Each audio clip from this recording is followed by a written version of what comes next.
हरे कृष्णा। हर साल कार्तिक मास की कृष्ण पक्ष की चतुर्थी को करवा चौथ का व्रत रखा जाता है, जिसे सुहागिन महिलाएं अपने पति की लंबी उम्र की कामना के लिए रखती हैं।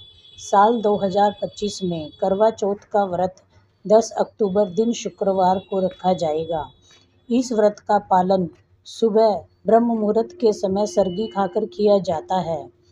फिर पूरा दिन निर्जला और निराहार रहा जाता है और रात को चंद्रमा के दर्शन करके चंद्रमा की पूजा करने के बाद ही व्रत खोला जाता है। इस दिन भगवान श्री गणेश, माता पार्वती, करवा माता की पूजा की जाती है। करवा चौथ की पूजा आम तौर पर शाम के समय की जाती है और इस दिन व्रती महिलाओं को कैंची, सुई, चाकू जैसी नुकीली वस्तुओं का उपयोग करने से बचना चाहिए। मान्यता है कि इन चीज़ों का इस्तेमाल करने से व्रत का फल कम हो जाता है।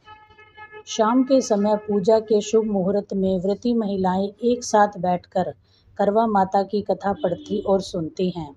रात में चंद्रमा निकलने पर चंद्रमा को छलनी से देखकर, फिर उसके बाद पति का चेहरा देखकर पति के हाथों ही जल पीकर अपना व्रत खोलती हैं।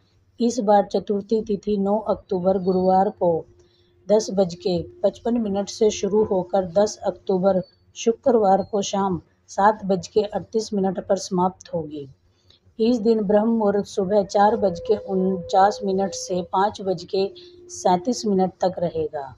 ब्रह्म मुहूर्त में सुबह 4:30 बजे तक आप सरगी ग्रहण कर सकते हैं। अमृतकाल दोपहर 3:21 से 4:47 तक रहेगा। इस बार व्रत के दिन बहुत ही शुभ योग बन रहे हैं, जिसमें कृतिका नक्षत्र शाम को 5:31 तक रहेगा। बाद में रोहिणी नक्षत्र प्रारंभ हो जाएगा और सिद्धि योग भी इस दिन बन रहा है, जो शाम 5:41 तक रहेगा। राहु काल का जो समय अशुभ माना जाता है, वह सुबह 10:30 से दोपहर 12 बजे तक रहेगा। करवा चौथ की पूजा का शुभ मुहूर्त रहेगा शाम 5:57 से 8:38 तक। इस समय में आप मिट्टी के करवे में जल भरकर रखें, तब चंद्रमा उदय हो तब चंद्रमा को अर्घ्य देकर उसके बाद आप फल, मिठाई और जल ग्रहण करके व्रत का पारण कर सकती हैं। कुछ समय बाद आप सात्विक भोजन करके चौथ के व्रत में रात के समय ग्रहण कर सकती हैं। चंद्रमा उदय होने का समय रहेगा रात 8:33 पर। इस समय के बाद से आप अपना उपवास खोल सकती हैं।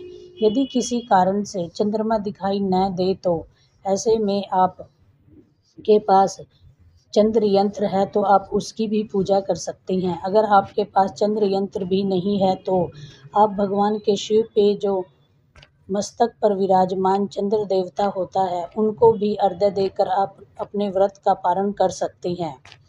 तो दोस्तों, यह थी वीडियो की जानकारी। अगर आपको वीडियो की जानकारी अच्छी लगी तो वीडियो को लाइक और चैनल को सब्सक्राइब करें। धन्यवाद।